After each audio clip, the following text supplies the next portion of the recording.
10월 4일 수요일 묵상 본문 말씀은 열왕기상 12장 12절에서 24절입니다.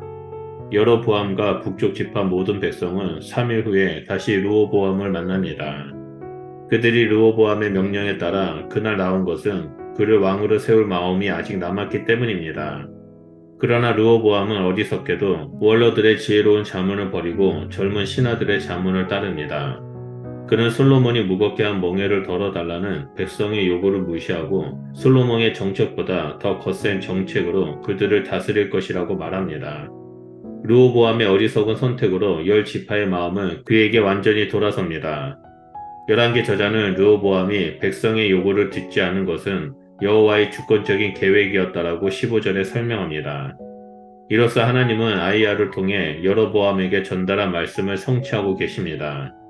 르호보암의 답변을 들은 북쪽 지파는 16절에서 우리가 다윗에게서 가진 몫이 무엇이냐, 이새의 아들의 유산도 없도다라며 불만과 거절을 내비칩니다. 그들의 말은 이전에 베냐민 사람 세바가 북쪽 지파와 동조하여 다윗에게 반기를 들며 내뱉었던 말에서 한 단어만 빠졌을 뿐 똑같습니다. 이로써 압살롬의 반란 후 일어난 북쪽 지파의 유다 간의 분열이 르호보암 때에 다시 전면에 떠오릅니다.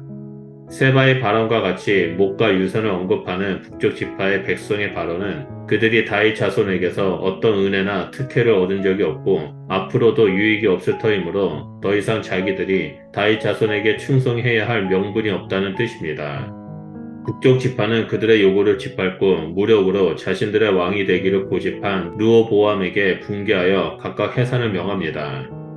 그들은 르호보암을 다윗이라 부르며 그를 왕으로서 삼은 유다 지파를 돌보라고 조랑합니다.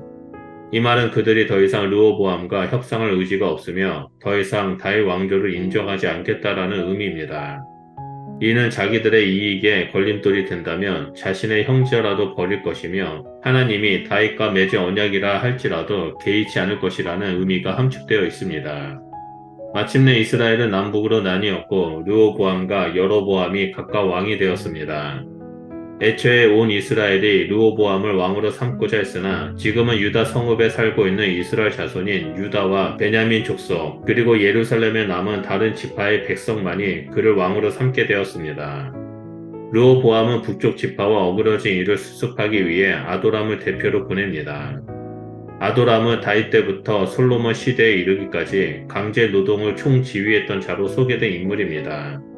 그의 임무는 북쪽 지파를 달래거나 재협상을 시도하거나 해서 다시 그들을 르호보암에게 돌리는 일이었을 것입니다. 솔로몬보다 더 강압적인 정책을 계획한 르호보암에게 치를 떨고 있는 북쪽 지파에게 강제 노동 현장의 총감독자를 보낸 것은 아직도 상황을 제대로 파악하지 못한 어리석은 조치였습니다. 르호보암의 이러한 행보는 북쪽 지파의 예민한 심기를 크게 거슬렀습니다. 그들은 아도람을 돌로 쳐 죽임으로써 자신들의 분노와 적개심을 르호보암에게 전했습니다.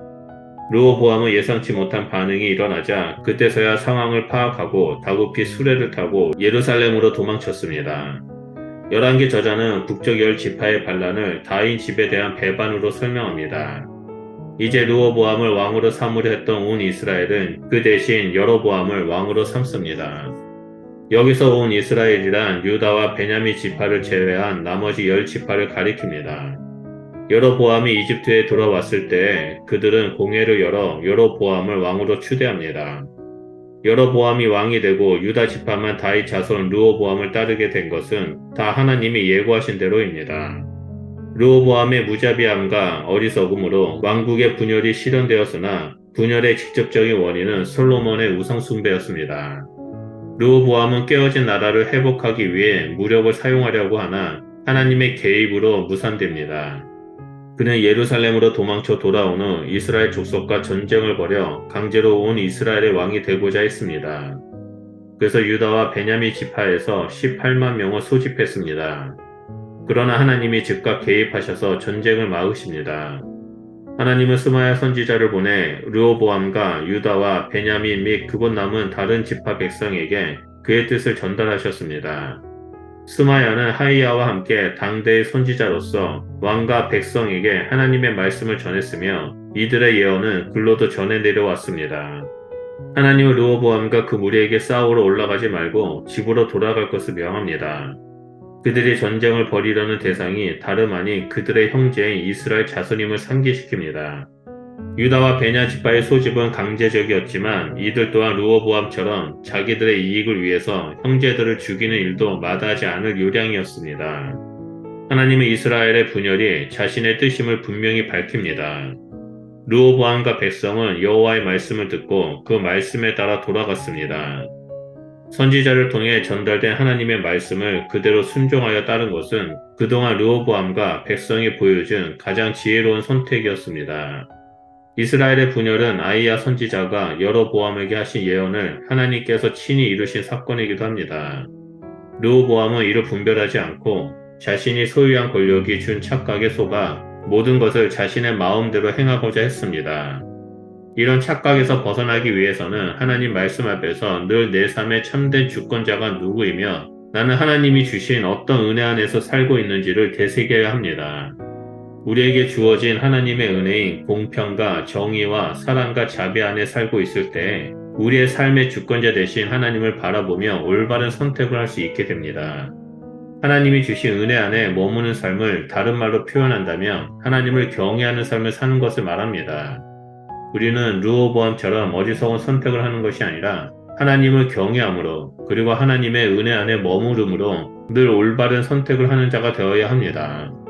오늘도 하나님과 동행함으로 하나님의 뜻에 따라 올바른 선택을 하며 하루를 살아가는 주의 백성이 되시길 주님의 이름으로 축복합니다. 기도하겠습니다.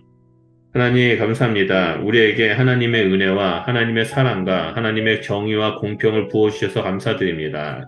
우리가 이 땅에서 살아갈 때 하나님께서 우리에게 주신 수많은 은혜들을 기억하며 하나님의 말씀 안에 거하고 하나님을 경외하는 자가 되겠습니다.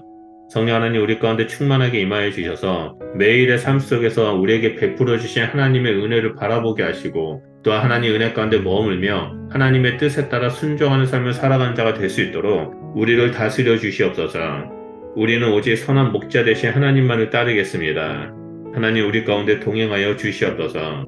감사드리며 예수 그리스도 이름으로 기도드립니다. 아멘.